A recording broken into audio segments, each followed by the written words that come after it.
It's that time of year again. Time to sign up for the Disc Jockey News 12 Days of Christmas giveaway. This year we have 12 days packed full of amazing prizes you can win. On the first day, you can win 5 specialty video downloads worth $125 from promo only.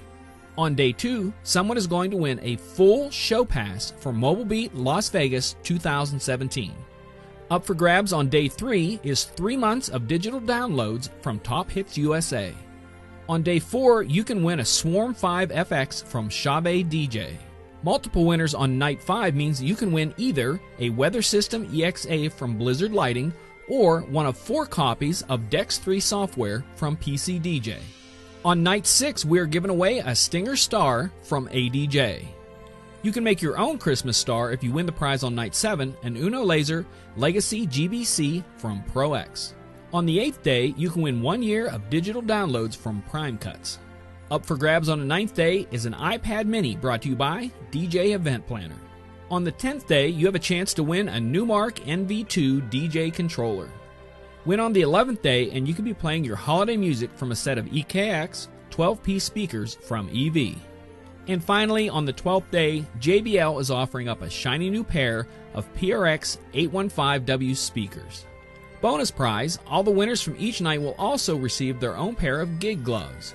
You even have a chance to snag up some official Disc Jockey News gear just by joining our chat room on each night's live show. To sign up, stop by discjockeynews.com/12 days of Christmas. No purchase is necessary and all prizes will be delivered by Christmas. Best of luck, everyone. All right, we're back for show number 2 tonight, and we're going to hit that little button up there to make sure we're recording this in case we say something so insightful, so intelligent, that people will want to remember this moment for generations to come. And I only need to do that because I have got Ken Day with me tonight, and Ken Day is that man who could say those things. Wouldn't be me. How you doing, Ken? Outstanding. Thanks for having me. Yeah, thanks for being on tonight. For those of you who don't know Ken Day is a friend of mine. He does a lot of the videos for the Disc Jockey News at the different shows and such. And he also lives in San Diego, where he is sympathizing with my 4 Below last night. Right, Ken? 4 Below. I'm not sympathetic. No, I don't miss that. You're just gonna, just make me feel bad. So tonight we're going to talk about kind of, what a lot of DJs want to do is they want to move into doing higher end type events, where there's more of a, I'm going to say maybe more of a profit margin. Is that safe to say, Ken? That's quite safe to say. Yeah. So very much. That's kind of a desire of a lot of us. And Ken, that's an area in which you have spent a lot of your business life working in towards and working successfully at. So let's dig into that tonight. For those who are wanting to kind of move up the ladder a little bit, where should we start? Start by being willing to do it. The biggest thing is most people have to realize, I hear DJs all the time, and I used to say it too, where, I want the high-end client. I want the high-end client. And you see that end goal, but you're not really thinking about how am I going to get there? Kind of what I really want to say is stop thinking about them being the high-end client. More think of it as a premium client. Because premium is everywhere. So, and what I mean by that, it's in every industry, and it needs to be within ours as well. The auto industry, airlines, clothing, sporting events, sporting goods, all of those things, they have premium packages. Like an airline, you can fly coach or you can fly first class. Right. The cost is different. You're still on the same plane, still pretty much have the same flight attendants. There's just fewer of you in first class, so you have different expectations. Yes, you paid more. And the people that are in coach maybe they're there because of finances or preference. It's not a priority for them to be in first class. Sure. It's a premium service. So as far as the DJ world goes, you need to start looking at things as a premium service that you're willing to offer. And you have to know that premium clients doesn't mean they're abundantly wealthy. It doesn't mean that they're only the upper crust of society. It's really the people that are around you and you know them, you've met them, that they place a priority on what your service is to them. And the biggest thing is people in that audience, they're not looking for the cheapest, they're looking for the best. Right. And when you're approaching that, you have to develop some different language, things like that. And those people I have found, and not just within San Diego or Southern California. I know, DJs from all over the country say, oh, that's San Diego. There's a lot of money there. They'll pay those prices. Not true, because I've gone at my price point as a DJ, and it's up a little bit, and I'm doing a lot less DJing now than I did. Mm-hmm. But I've gone to Wisconsin, I've gone to Texas. So there's people there, they see you and they know, okay, you're a premium quality type company. I'm willing to pay that. And it's really, how are you going to get them? And I've found that usually the price range for those premium clients compared to going in first class, they're easily between the $2,000 and $10,000 area, anywhere in the country. So, you have to learn how to, first of all, boost your own confidence so you can be believable when you're talking to them. And I've been saying for years that if you don't believe you're worth it, you can't confidently ask for it. And if you can't confidently ask for it, they're not going to believe you when you say it's this much, period. Oh, very true. Very, very true. There are a lot of different things that go into kind of creating that premium quality. Upgrades, easy. You want to consider the physical and the mental obstacles that are in your own way, and you want to start working on those so you can feel comfortable with, I have that skill set, I have that quality of relationship, performance, delivery. Those matter ultimately in the end. So offering a higher ticket package is an important thing. And there's some real subtle ways to be able to do that speaks to the premium client. The biggest mistake that most DJs make is they do their marketing and outreach in the shotgun method. And, there's one little fly on the wall and you use a shotgun to shoot it. You're hoping that you hit it and maybe you'll win. But most of the time, the fly just flies away. So, the shotgun method ends up costing a lot of money, a lot of time, a lot of effort, because you don't have a targeted client, one that you desire. So it's really figuring out who that is and how you're going to get them. Kind of scrolling through some stuff here on the side. Yeah. Changing your mindset really shifts how you start perceiving different elements of what you do. So you also stop chasing the low budget clients. And if you're still doing that, trying to get all the clients you can, you're actually shooting yourself in the foot. And I'll address that in a little bit. Yeah. But you have to really consider a lot of different things when you do your premium package design. And premium, by that, for your package design, is the naming, package types, checklist of elements that you're going to include that you think are viable for that. Payment options, what the pricing is going to be. Contracts, what they look like, what do they sound like, what do they feel like. You don't want them so simple that you don't seem like a professional, and you don't want them so complex that they need to have their attorney there with them when you're presenting it. Package descriptions and how you describe that. There's 3 books that are really critical whenever you're trying to do any copy for web, for any marketing material, for sales. And it's really kind of funny how few people use them, but I've found over the years that by using these 3 different books, really improved my sales copy in whatever format that might be. So one of them is Words That Sell. You can find it on Amazon. Right. The other one is Phrases That Sell, and then Phrases That Sell Too.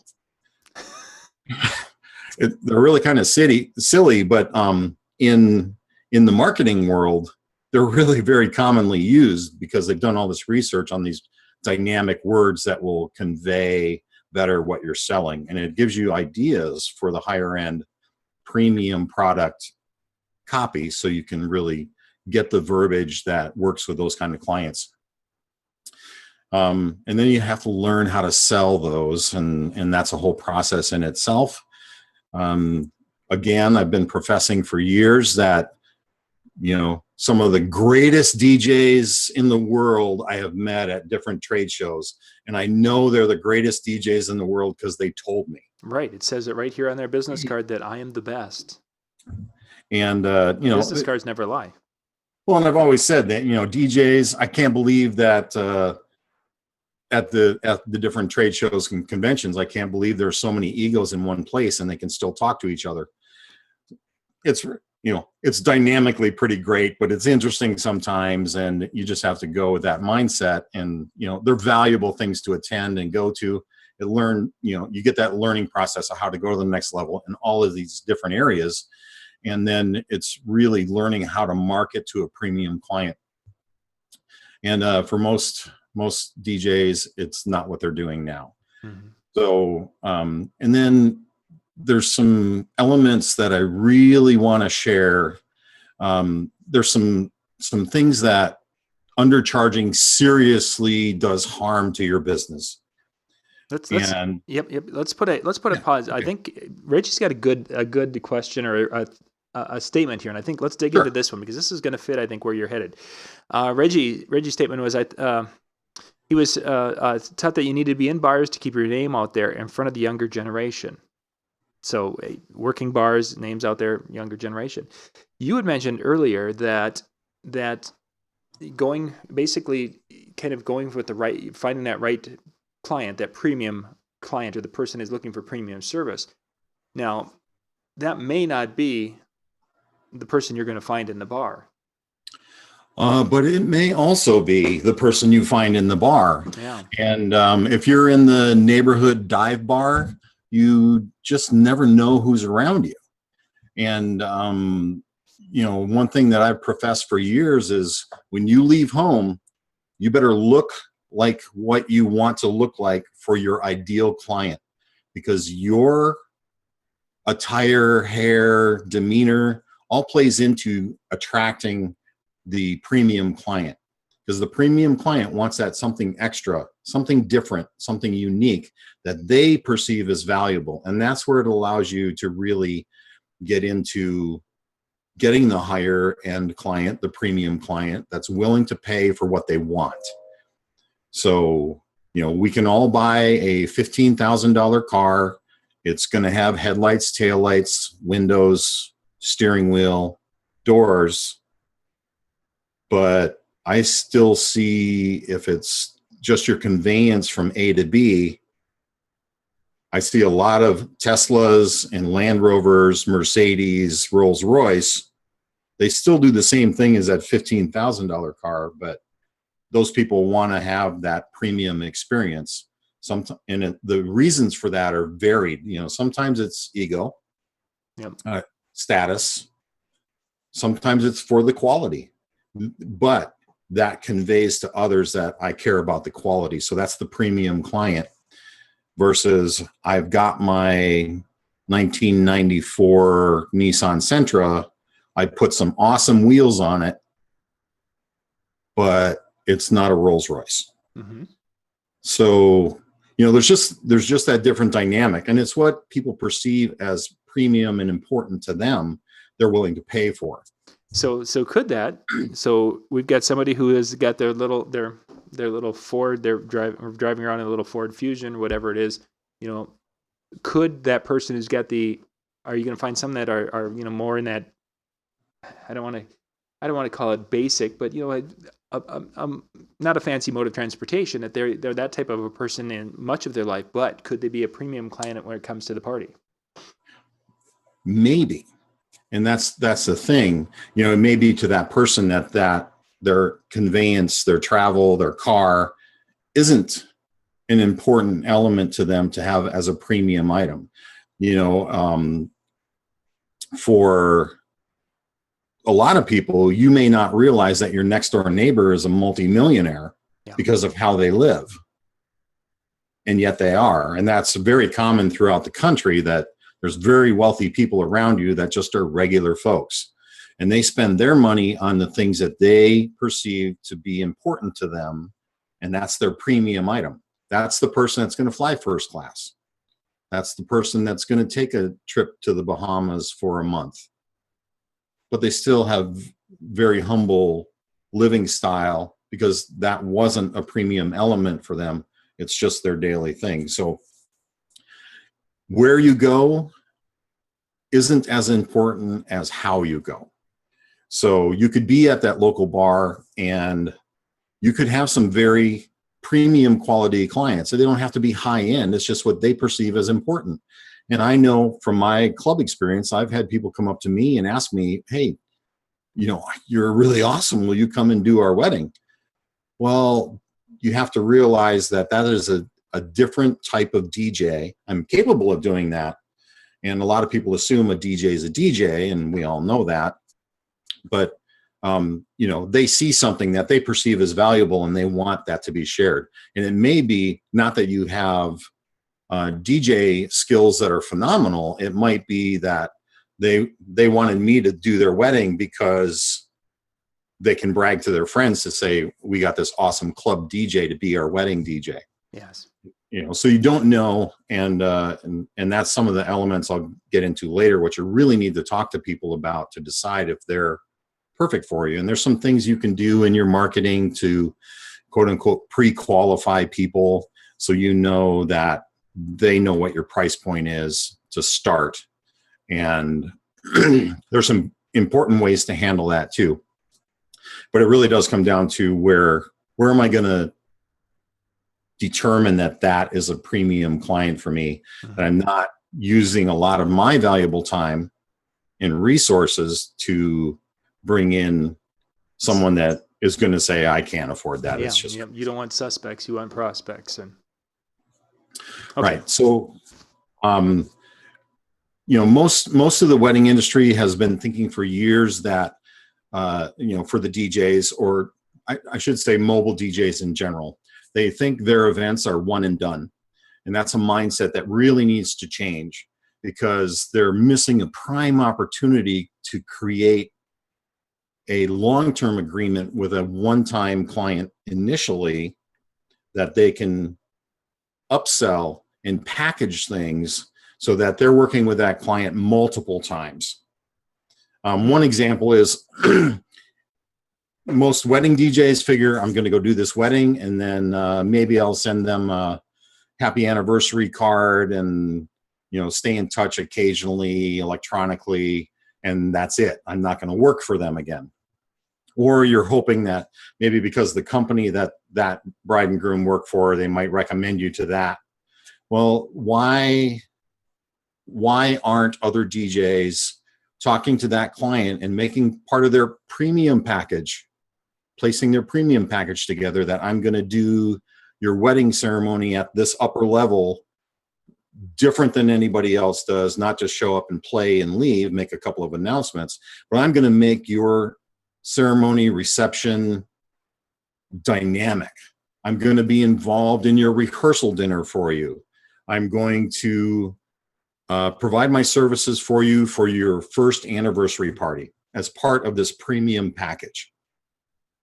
And I know very, very, very few people that do that in their business, because with that, you've just converted that one and done ceremony, reception, wedding day into the night before and a 1-year anniversary. So you've got 3 events going with that now that you are able to put into your package and say, this is my premium package, that these things are included. And all of a sudden you've exponentially placed yourself above any of your competition just by having a premium style package. And if it's not important to that particular client, okay, but you still have this premium package, and they're going to talk about that. Mm-hmm. So it kind of changes the dynamic. So you can make that one and done into a multi-event, and then it gives you multiple opportunities in that to be able to sell additional things. Are you going to talk about different levels of packages that? Was that? Are you going to head to that? Because I am. Okay, because as you mentioned that, I'm thinking there's that old thing where people don't buy the top package and they don't buy the bottom one; they buy one in the middle, and that would be. So, let's keep going. Yeah, that is one concept, and I'll hit on that. Good. The other thing about going as a budget, you get minimal results with each of your clients because you're trying to do so high volume to compensate for low dollar. So me personally, I would rather do one $10,000 wedding a month than 8 $1,000 and still make a little bit more money. But that way I don't have, and the biggest reason is not just the money, but how much time I can focus on that one client versus 8 clients. So really changes the dynamic, and all of a sudden you're providing premium service to a premium client that is expecting a premium level of service and is willing to pay for it. So it really changes that dynamic. Clients don't value you when you're cheap or an affordable DJ. Right. And the more clients you need, the more desperate you appear.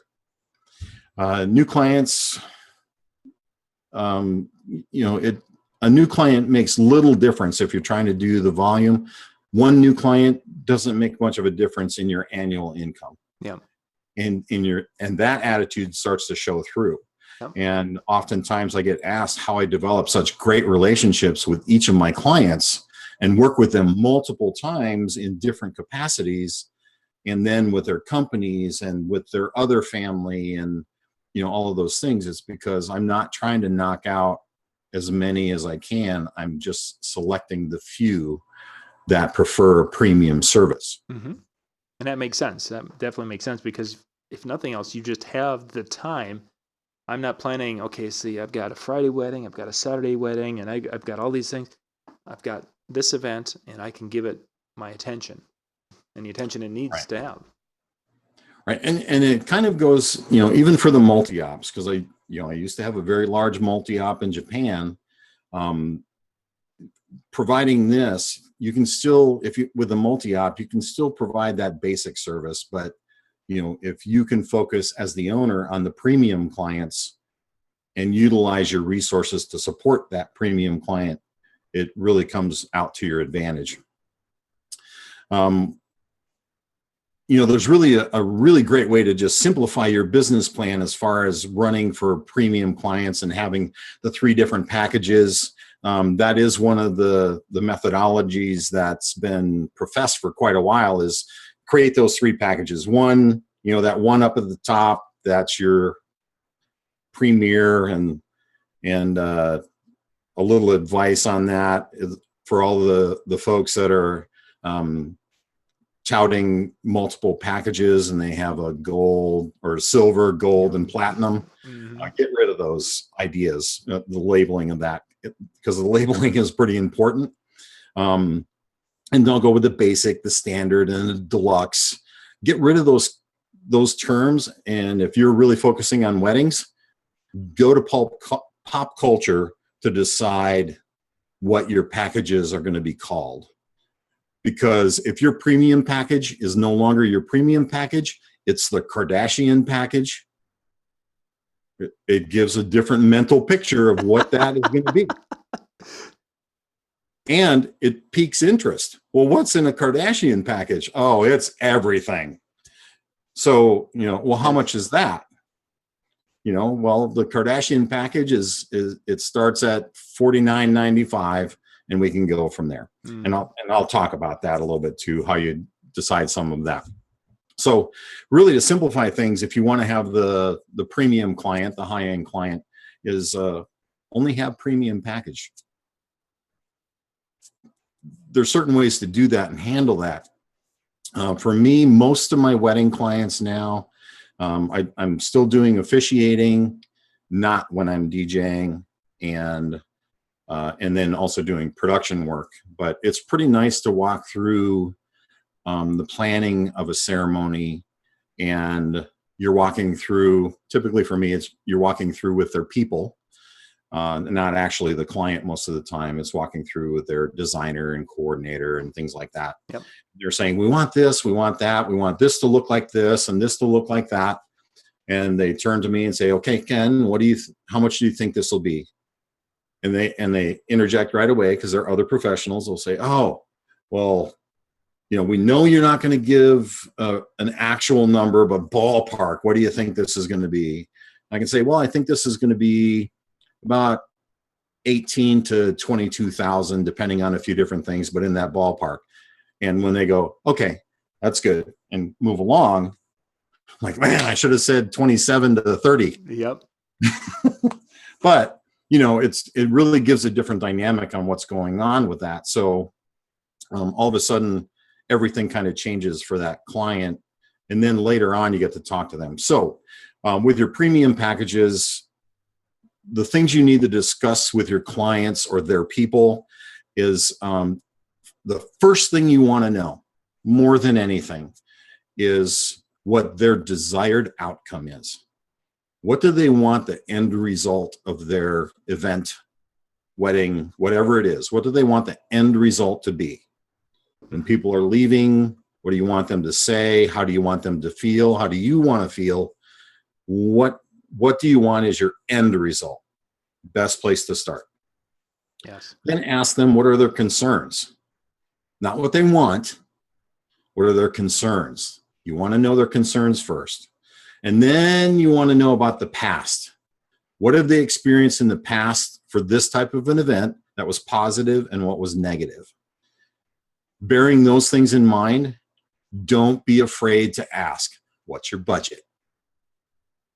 The people that say we don't have a budget are lying. Yes, that is true. And the great thing is when you ask them up front for a premium client, what's your budget? It knows that they'll know that you're concerned with what they're willing to spend on this portion of the event or this entire event. And then sometimes you're going to have to tell them, because their desired outcome, you're going to have to tell them, well, your budget isn't really realistic for this.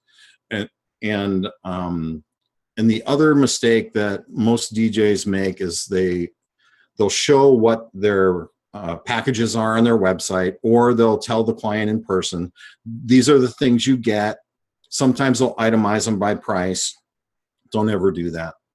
And then the final number, this is what you get for this package. The smart thing to do for a premium client is their expectation is this is a starting point. So I consider that pre-qualifying. Yep. So this basic package, whatever that is within your group, or if you just have premium packages, we start at this. And it includes some of these things. Don't itemize, price it, but just itemize. And you want to express to them that for this size group, these top items that you have, these are critically essential. And that's going to go back to them later when you do a quote. Your first meeting, your first contact, you can give them a ballpark and say, but that might be completely incorrect. But after meeting and discussing and determining, and I'm seeing the venue and seeing the logistical issues and constraints you might have from the venue of how soon you can get in there and how fast you have to be out. Those are all factors in really getting a valid quote together.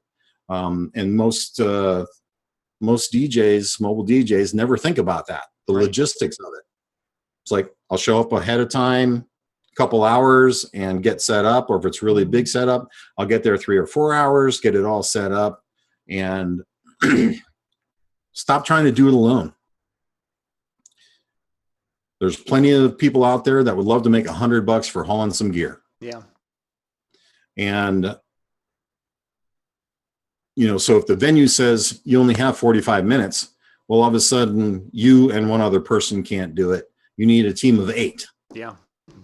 So that's going to change your pricing. And, so all of those things need to be a consideration when you're putting together a quote for them. So it's unrealistic to give them a number when you meet with them initially. So tell them, and it's an expectation of the premium client that you're going to take all of this information, put it together, and present them with a valid quote. The thing for your quote is you have to have a deadline. This quote is only good for this many days. Typically for me, it's 14 days. This quote's good for 14 days. And then you completely leave it in their hands. Now, in that quote, you itemize all the things that are included, the name of each item. Do not put the value of each item, because that's when they'll take it and go, oh, we want to get rid of this. Yep, line item. Yep. Oh, because of this price, we want to get rid of that. So a couple of days before that is up, that 14-day grace period, I'll contact and say, we're just about at the end of your grace period. I'll have to adjust the quote after that. So I'd like to know if you'd like to proceed or not. And my agreement also is, and this is way out of the norm for most people, but I've established my quote form and agreement on it that it's good for 14 days from the day of the quote is sent. The amount is due in full. If they want to pay cash in full, they get a small discount. Right. If there's any issues or anything like that, then once they sign that and pay in full, if there are concerns about their money, then they get, based on what I have structured in the agreement, they get percentages back. So if it's more than 60 days out, they get 50% back, and then it varies from there. Mm-hmm. But the expectation of the premium client is that you have an itemized list with a final price, just a final price. And then if they say it's just too much, that's when you start negotiating with them in this way. Oh, I'm sorry, that is a little above of what you had anticipated. All you have to do is determine what is least important to you in the itemized list, and we can remove that to adjust the price. Sure. Don't start discounting.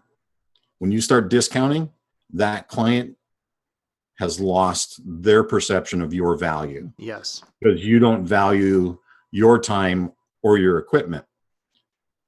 And just a little side element of what are you going to charge for your equipment? Go locally. Go to your local equipment rental place, whoever that may be, and find out what it costs to rent a basic system or the system that they want to use without the music. Just as a starting point. If you buy new equipment, you better have somebody that wants to rent it already. DJs are notorious for, oh, that's cool, I'm going to get that. Somebody's going to want it. Mm-hmm. Not the way to go. And when you do buy things, standard rental industry methodology, unless it's a higher end, well above $20,000 purchase price, 10 times out should pay for it. Yes. So if you bought a $100 item, that costs $10 every time you rent it. 10 times out, it's paid for. $1,000, it should be $100. Mm-hmm. So that's just kind of a general rule of thumb to see what your stuff is worth every time it goes out. And you have to figure after it's out 10 times and it's paid for, unless you manage to just pay for it up front. But regardless, after 10 times out, then it's cake on that. So maintaining your equipment is going to allow you to make more money without continually spending and seeming like I never made any money. So those are, just a little side note on the amount there. Mm-hmm. So don't devalue in all of that. You're not just renting your equipment. You're renting your expertise, your time and skill to set up, handle, manage. That portion right there, besides having good equipment and some of the other skills, but your professional ability to perform in all the various capacities, that's really what a premium client is expecting to pay for. Right. A dentist is really skilled at what they do, but I don't want them to be my pilot. So there's different skill sets, and just because I have a Pandora account doesn't mean I can do a whole reception. So let's see, a couple other things I wanted to. Well, I got a couple of questions, okay. I think, that have drifted in here. Somebody was wondering, you're talking about the premium client and such. Is there, and I'm going to rephrase it just a little bit. Is there a way to be able to, at a bridal show, identify a premium client at a bridal show? Do you think? Sure. Yeah. And actually, I do a bridal show here 3 times a year, and basic booth. The large one is in January. It's one day from 10 a.m. to 4 p.m. And we have, on that show, there are about 8,000 people that come through, and about 3,500 brides and all that, because they have all their posse and the whole wedding party with them. So, first, you want to be able to draw them in. You want to look like you're a premium kind of person. So look at what your attire is, whatever you think would fit the clientele that you're looking for. So if you're looking for premium, look premium. Have your booth look premium. And the best way to look premium in a booth for a DJ, don't have a sound system set up. They're not hiring your junk. Yep. They're hiring you and your skill and your professionalism, your appearance. You have to look at it that you're someone that they are looking to have represent them. So look like it. Look confident. Don't sit in your booth. Stand, smile, be pleasant. And how to qualify them is, don't be shy about money. What kind of a budget are you looking at for your wedding? Mm-hmm. What were you considering would be reasonable for a professional, whatever you want to call yourself, DJ, entertainer, master of ceremonies, combinations thereof, however you decide you want to present that. I would go back to those books I mentioned, find something that suits you that's not what everybody else is saying. Sure. So some people will tip them back on their heels. One way to do it, if you have a little bit of a joking nature, I've had people come up to my booth and their first question was, are you available? Which I was kind of happy about that. Yep. The second question is, well, how much are you? Yep. And my response was, well, I start at $9,000, and wait for their response. Mm-hmm. Some of them are like, oh. And they can't get away fast enough. They can't get away fast enough. Others are like, well, why? Or you stop them from running away and say, well, I figure eventually somebody's going to say okay to that right away. But really, I have to figure out what you want before I can give you a number. So that really helps qualify as well at a bridal show, which has worked pretty well for me. And something on that order is kind of good. Don't be shy about talking money. Most DJs in the whole sales process are afraid to talk about it. Let me tell you, your premium clients are not afraid to talk about money. Money to them is a tool, and that tool is for comfort, not for survival.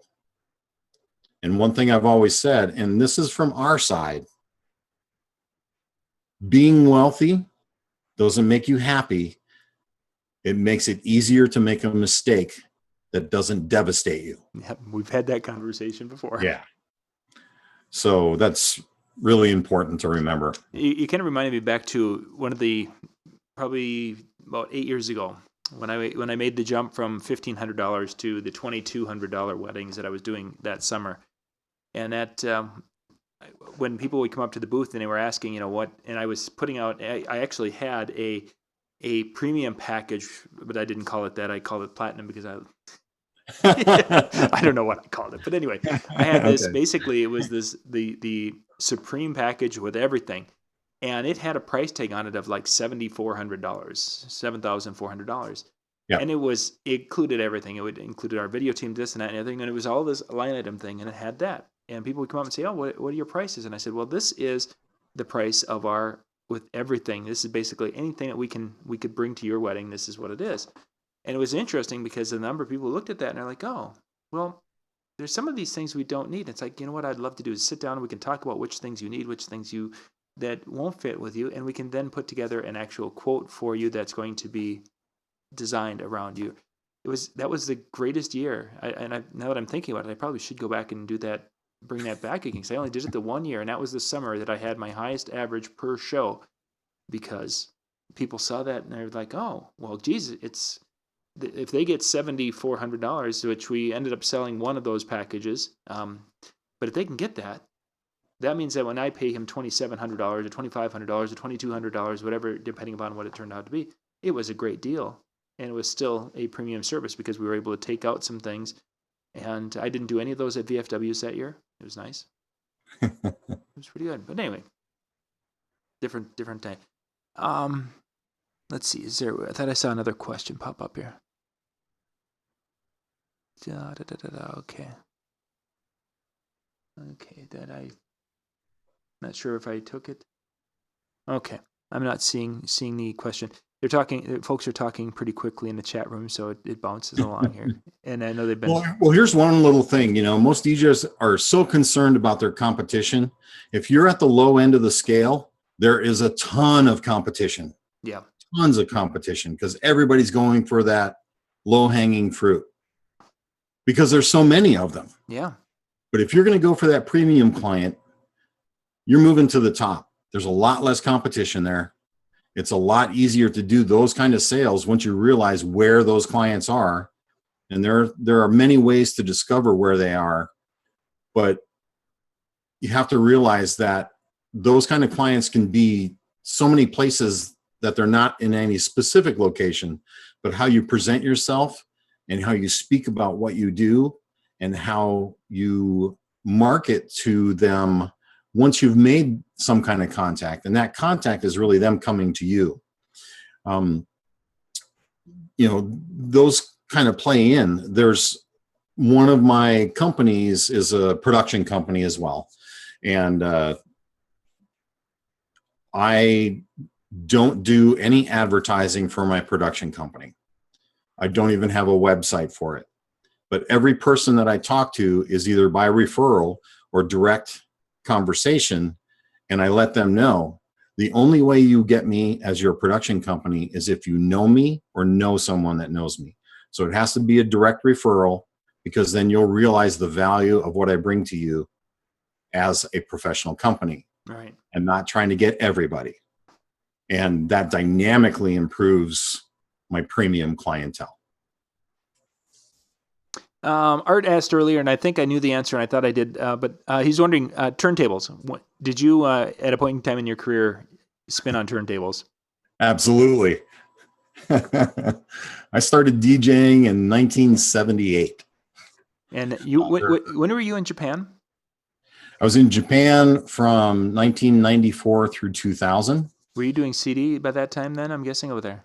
No, I was still doing a lot of vinyl. I thought we did have some CDs, but I was touring in the Far East and opening for some A-line DJ celebrities and names not to be mentioned here, but in the Far East, opening up for these A-line DJs playing vinyl. So yes, I spun vinyl, and then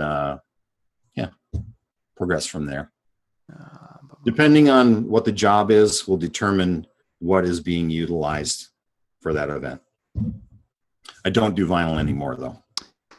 Ian makes a point, and for those of you who miss it, talking about when we talk about itemized things, is not itemizing equipment that we need for the day. Basically, itemizing what they're wanting. If they want, I'm not going to itemize it. Oh, we'll be bringing a Canon camera, or I'm going to be bringing you my Electro Voice EKX sound system, because that's not what they're interested. Right. The itemizing of it is really professional audio system, DJ library, music library. Yeah. I mean, it's generalized like that.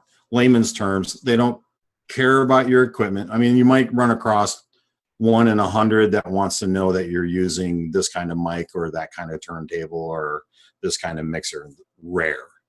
Most of the time, they want to know what's the overall picture. It's a professional audio system to provide support for X number of people. Yeah. Basically, they want to make sure that what they're buying is going to do the job and not make them look bad in many cases. And it also, on our end, it also allows us to modify what items those are. So, if you show up with a Yamaha speaker and you quoted them a QSC, well, that could be a bone of contention possibly. Well, I ordered and you gave, so you're avoiding that as well. So that's a benefit on our side. It gives us leeway in what we provide to the client. And that's actually something that, not that it caught me, but we used to do that with our sound systems, that especially when we started with Bose, because Bose was such a name that, people would be like, oh, that's awesome. So we used to promote that we'd sell, our systems were, professional Bose sound systems. But then as I've changed over the years, and I look back at some of these contracts, and I actually had one that was written 2 years out when I had Bose, but I had moved off to a different brand of speakers, and it's like, right. That could be a problem if they wanted to get stinky about it.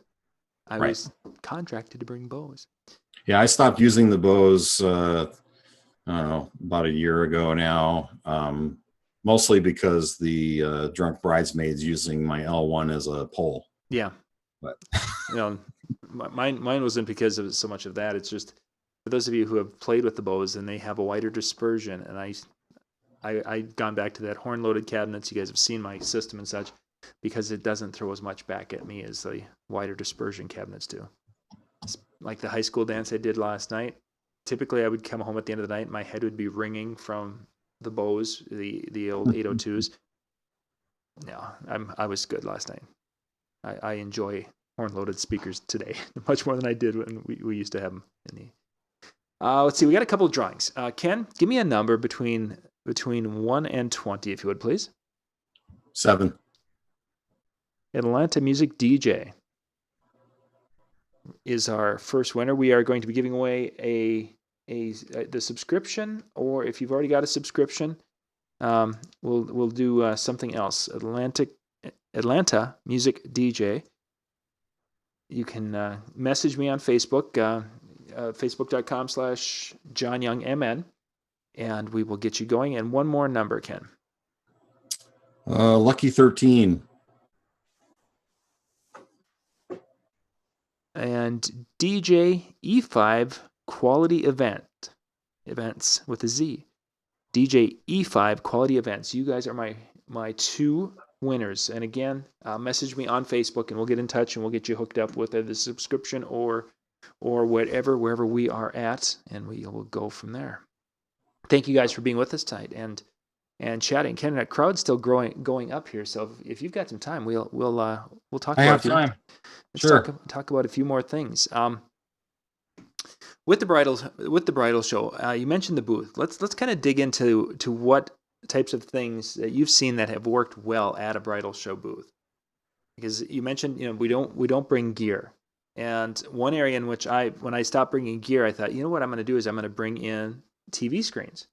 Because I thought this would be sweet and this would be great. The problem with that is that what did I show on the TV screens? Well, I put together a slideshow. And what did every bride who came up and looked at my slideshow say? Oh, you're the photographer? Photographer, video, yeah, anything but. Yeah. So how can we, without our gear, still get across that we're the DJ without having a big DJ T-shirt on? Well, that's the first thing. If you want a premium client, you're not going to be wearing a T-shirt. This is DJ. Well, there goes my. I found, if you're really trying to draw in the premium client, you're going to have some kind of flooring.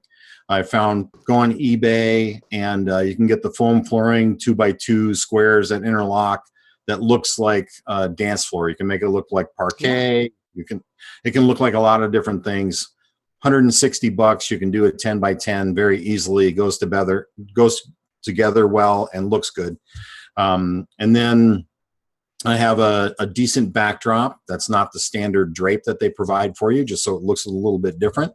I don't put anything specific on the backdrop.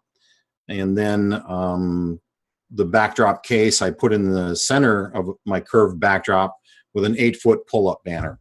Mm-hmm. That just says the name of my company And what I do towards the bottom, I put a bar light there that shines up the lower portion so it draws attention to what I do. And then there's a small table in the corner, belly table, that I put a nice crushed velvet drape over that has my flyers on it that are in the shape of a champagne bottle. Lots of, anybody wants to steal that idea, please go ahead. There's a company that does die cut champagne bottle. I made it look as much like a real champagne bottle with my marketing information on it. Neat. Lots of positive comments about that. People say I just stopped for the bottle. I stand at the front of my booth holding it like I'm holding a bottle and hand them out one at a time off the back. And joking around, you can use that and say, oh, well, if you don't want this, just take it into the photo booth and let everybody know you had a good time. And then handing out my cards, another thing that really is beneficial. If you want to go after the premium client, you can get unique design business cards. You don't want them too large. You can have them in different shapes.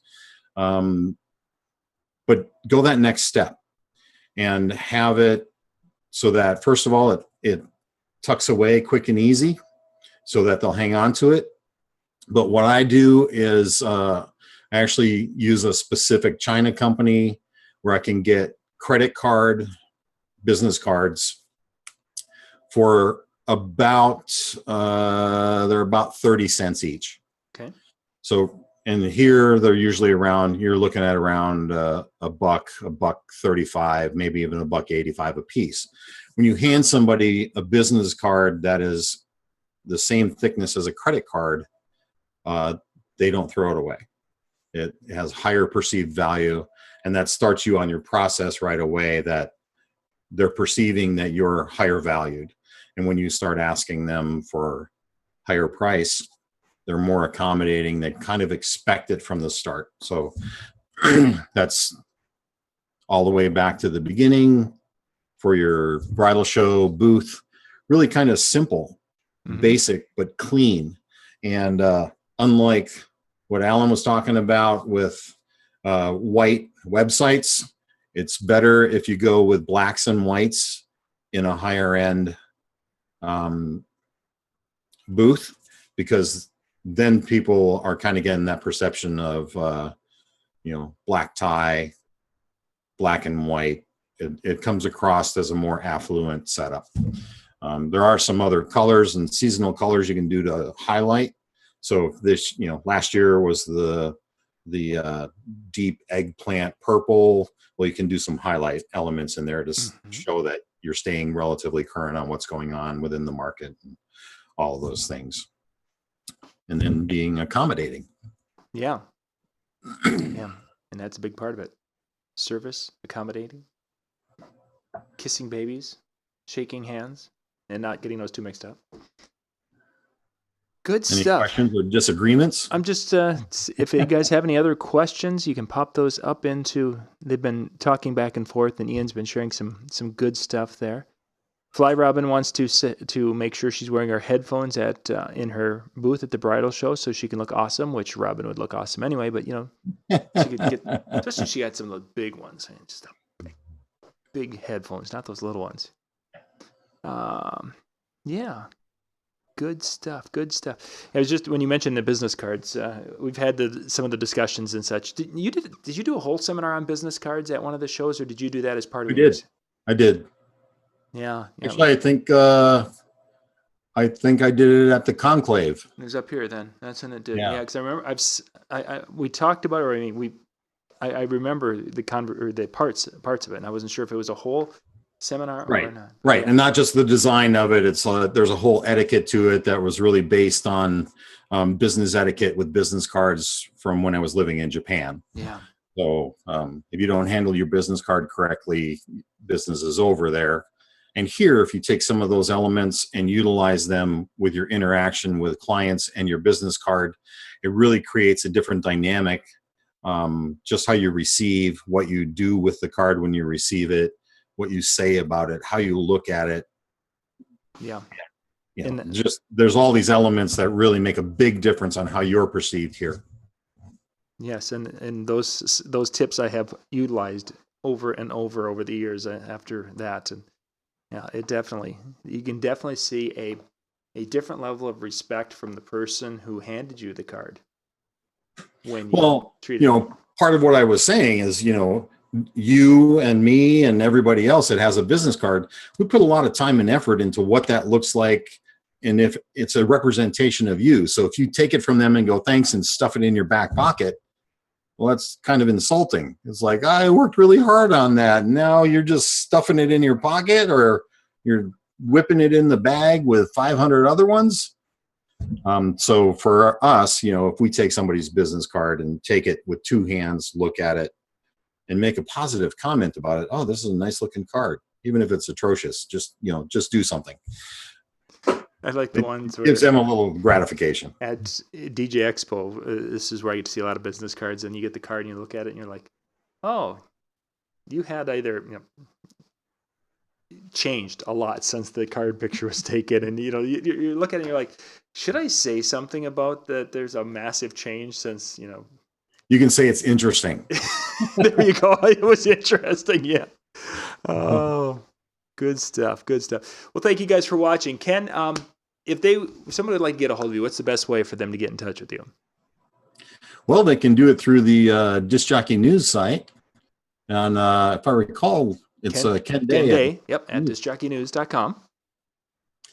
And if you want to get a hold of me a little more directly, and I'm happy to share information, I don't have any secrets, you can just email me at ken@kennethdayweddings.com. And they've got that. They can get out there and send a message off. And yeah, they mentioned that the business card. There's a couple of shows for those of you that are with us yet. Business card. I think somebody asked the other day if we could do a Photoshop type show, because Jimmy does a lot of the graphics and such, and have him show some tips and such. So maybe we'll have a week of just focusing on materials that we use, our marketing materials. That could be a really cool week. So we could have Ken come back in and we'll talk about business cards. And I'll show you little samples of my flyer. Yeah. That would be awesome. Well, gang, thank you very much once again for being with us. I will be back tomorrow night. Tomorrow night, we're actually going to be ending the 12 days of Christmas. 12 days of, I'm going to only be doing 11 shows because the guys did last night. But 12 days of prizes. We're going to be giving away the JBL, the PRX 815 speakers tomorrow night. So if you have signed up, yay, thank you. If you could get a chance to share the link for that 12 days of Christmas, we'd sure appreciate it, because again, that's all about keeping the sponsors happy, because if we keep them happy, and yeah, you guys know how this works. So have yourself a wonderful evening. We'll catch you tomorrow night at 9 o'clock Eastern with Allison Farley, going to be talking about marketing to and selling to millennials from a millennial. So it's going to be kind of a fun night. Good night, everyone. Good night.